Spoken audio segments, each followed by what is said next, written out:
debt ceiling to Americans borrowing money, debt has really been part of our culture. So today we're joined by Dylan Bond. He's the owner of Bond Financial Services, and we're going to understand what debt really means to us. Dylan, thank you so much for joining us today. Good to be here, Seth. You've been doing a little bit of research, and it's uncovered something about the way that Americans spend and take out debt and the way that our government spends and takes out debt. Yeah, I mean, the debt comes in a lot of different shapes and sizes.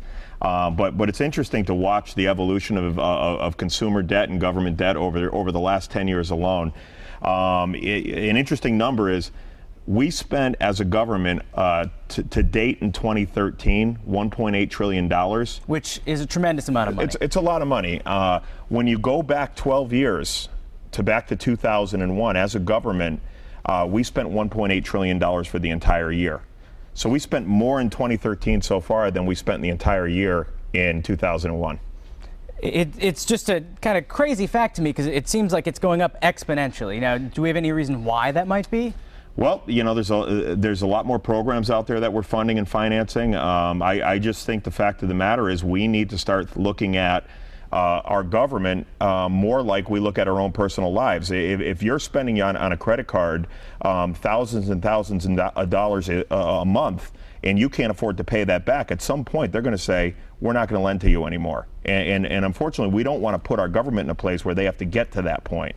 The good news is if you look back over the last 10 years on consumer debt, at the end of 2012, consumer debt went from 100% of GDP down to 81% of GDP. So things in the consumer side are doing better. So you could argue that Americans are kind of cutting back on their spending, whereas the government's kind of continuing on their spending. Yeah. The bottom line is what it means in the investment world is you have to be concerned about the direction of government bonds over the course of the next 5 to 10 years.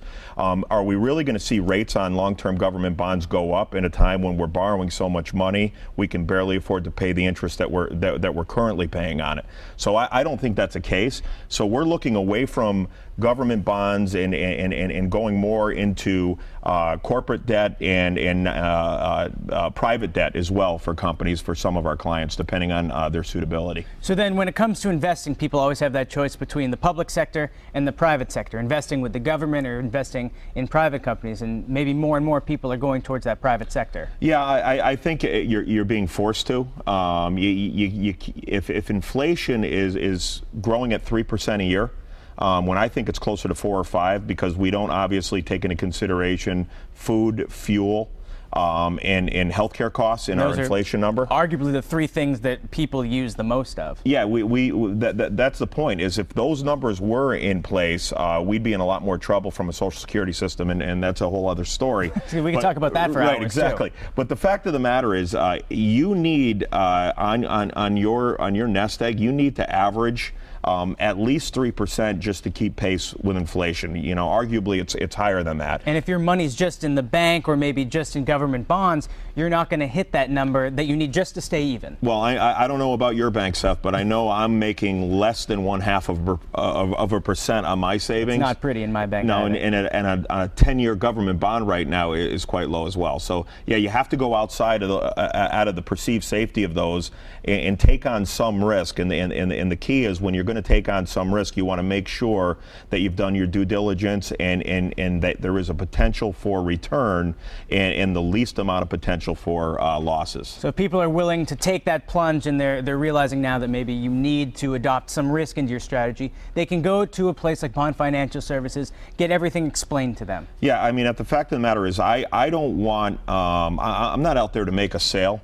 What I'm looking to do is sit down with people, educate them on the things that I've learned over the last 20 years, and just help them understand what options are available out there. So many people out there are still using old school approaches, taking half their money in the stock market, half their money in the bond market, and hoping that it balances itself off, when it clearly isn't the case. So people can come and they can meet with you, but if they don't want to necessarily come right to your office, they can come meet you while enjoying a tasty meal or enjoying a nice day on the lakes. Yeah, what I try to do is do public events where the first first step is to come to one of my events. I'll talk for about 45 minutes on the things that we're thinking and the things that we're doing. And that's usually, too, the 7 ways to not outlive your income. That's right. And we're going to be doing those week to week at local restaurants in the area. I know we have some coming up at Leone's in Springfield.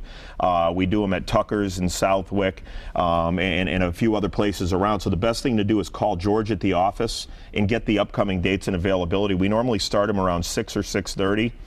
They are by reservation only, so it's important that you call George. They fill up quick. They're limited seating, and it's a good way to get a feel for how I do things before you actually come in and meet with me. And lastly, we're starting a little bit of a new feature. If everyone out there, if they have questions for you, they can email us. We'll forward them on to you, and you might be able to answer some of them. Yeah, absolutely. I encourage it. Well, let's hope you can answer some of them. I don't want anyone out there to stump you. Well, I'm sure we'll figure that out. We will. Dylan, thank you so much for coming on the show. Always a pleasure every Wednesday here to have you. And are you prepared to live 30 years without a paycheck? Well, you can let Dylan and his staff help you answer that question by visiting bondfinancialservices.net, or you can give them a call, 413-754-4747.